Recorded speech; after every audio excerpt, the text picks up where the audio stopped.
কিছু গড়তে হলে ভাঙতে হয়, হোক সেটি প্রথা, হোক তা অবকাঠামো। আবার শুরু থেকেও শুরু হতে পারে, যেমন প্রতিটি দিনের শুরু হয় শূন্য থেকে। বলছিলাম ঢাকার অন্যতম প্রবেশদ্বার হেমায়েতপুরের কথা। বলতে গেলে কিছুই ছিল না সেখানে, অথচ সেই হেমায়েতপুর এখন হয়ে উঠছে বদলে যাওয়া রাজধানীর অন্যতম আকর্ষণীয় কেন্দ্র।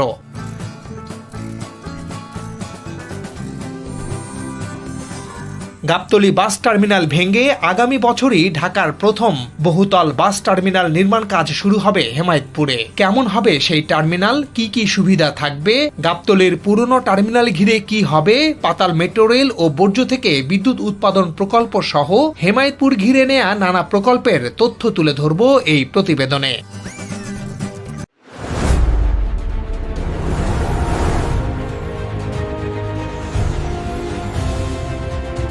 ঢাকা উত্তর সিটি কর্পোরেশন হেমায়েতপুরে ৪৪ একর জায়গা জুড়ে অত্যাধুনিক সুবিধা সম্পন্ন এই টার্মিনাল নির্মাণের পরিকল্পনা সম্প্রতি প্রকাশ করেছে। বিপুল আয়তনের জায়গা নিয়ে গড়ে তোলা হবে দেশের অন্যতম আধুনিক এক টার্মিনাল। সেখানে থাকবে ৬ তলার ২টি টার্মিনাল ভবন।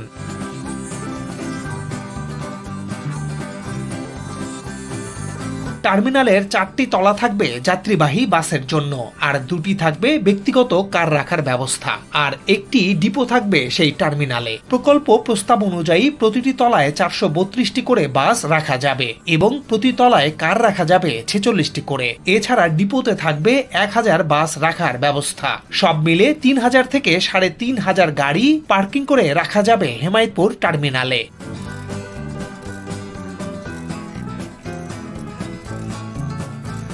ভেতরে পর্যাপ্ত জায়গা থাকায় সড়কে যানবাহন রাখার কোনো প্রয়োজনই হবে না।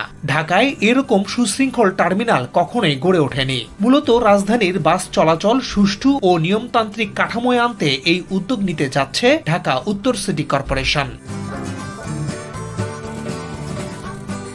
প্রাথমিক উন্নয়ন প্রকল্প প্রস্তাবনা অনুযায়ী এই প্রকল্পের প্রাক্কলিত ব্যয় ধরা হয়েছে ৪,৫১০ কোটি টাকা। আগামী বছরই এই টার্মিনালের নির্মাণ কাজ শুরু হবে। ৪ বছরের মধ্যে নির্মাণ কাজ শেষে টার্মিনালটি যাত্রীদের জন্য খুলে দেয়া হবে। ইতোমধ্যে প্রস্তাবটি অনুমোদনের জন্য পরিকল্পনা কমিশনে জমা দিয়েছে ডিএনসিসি। মহাখালী, গুলিস্তান সহ ঢাকার ৪টি বাস টার্মিনাল অতি দ্রুতই শহরের বাইরে স্থানান্তরের নির্দেশ দিয়েছেন প্রধানমন্ত্রী তারেক রহমান। দীর্ঘদিনের যানজট নিরসন এবং সড়কে শৃঙ্খলা ফেরাতেই এই উদ্যোগের কথা জানিয়েছেন তিনি। আরও আনন্দের খবর হলো, হেমায়েতপুরের প্রস্তাবিত জায়গাটি এমআরটি লাইন ৫ স্টেশন এবং ডিপো এলাকার সঙ্গেই অবস্থিত। ফলে গণপরিবহন ব্যবস্থা আরও উন্নত হবে। একদিকে মেট্রো রেল স্টেশন, অন্যদিকে বাস টার্মিনাল ঘিরে প্রতিনিয়ত মানুষের সমাগম থাকবে। এখানে গড়ে উঠবে ব্যাপক কর্মচাঞ্চল্য ও বিনিয়োগ সম্ভাবনা।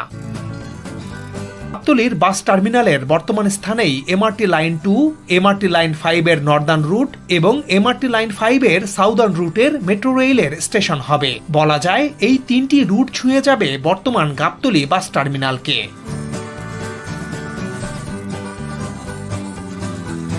যেহেতু এমআরটি ৫ এর ডিপোর কাজ শুরু হয়ে গেছে প্রায় ১ বছর হলো, অচিরেই নর্দার্ন রুটের কাজ শুরু হচ্ছে। তাই গাবতলী টার্মিনাল ভেঙে ফেলা বা সরানো খুব জরুরি হয়ে পড়েছে। হেমায়েতপুরে মেট্রো রেল।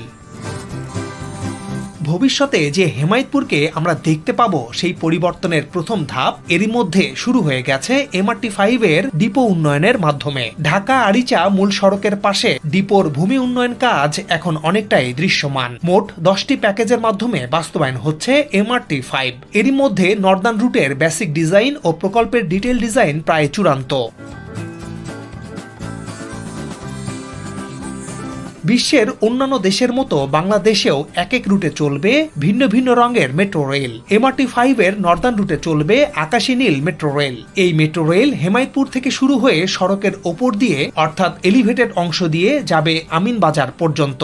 সেখান থেকে তুরাগ নদীর নিচ দিয়ে বনানী গুলশান হয়ে নতুন বাজার পর্যন্ত মাটির তল দিয়েই যাবে। এরপর নতুন বাজার থেকে ভাটারা পর্যন্ত ১ কিলোমিটার যাবে এলিভেটেড অংশ দিয়ে। মেট্রো রেল এমআরটি ৫ ও এমআরটি ২ ঘিরে হেমায়েতপুর পাচ্ছে নতুন মর্যাদা। বর্জ্য থেকে বিদ্যুৎ হেমায়েতপুরে। উন্নত বিশ্বের মতো বাংলাদেশেও হবে বর্জ্য থেকে বিদ্যুৎ, আর এর শুরু হচ্ছে হেমায়েতপুরে।